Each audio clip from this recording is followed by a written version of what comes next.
แล้วค่ะเดี๋ยวเราแม่แต่งตัวก่อนนะคะวันนี้ไม่ค่อยมีแดดทุกคนก็เขาบอกว่าฝนจะตกประมาณตอนเที่ยง 58% นะคะแต่ว่าไม่รู้ว่า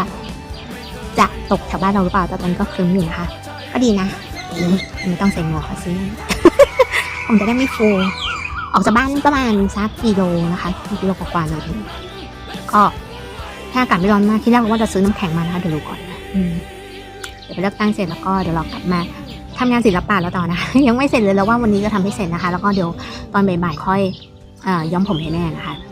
แล้วก็เดี๋ยวย้อมผมให้ตัวเองด้วย ยังไม่ได้ลองเทสนะคะเดี๋ยวลองเทสอาการแพ้ของไอ้ครีมย้อมผมก่อนนะคะบริเวณข้อพับ แม่ยังไม่เสร็จอันนี้มีต้นไม้มานอนเป็นเพื่อนนะคะดึบเห็นไหม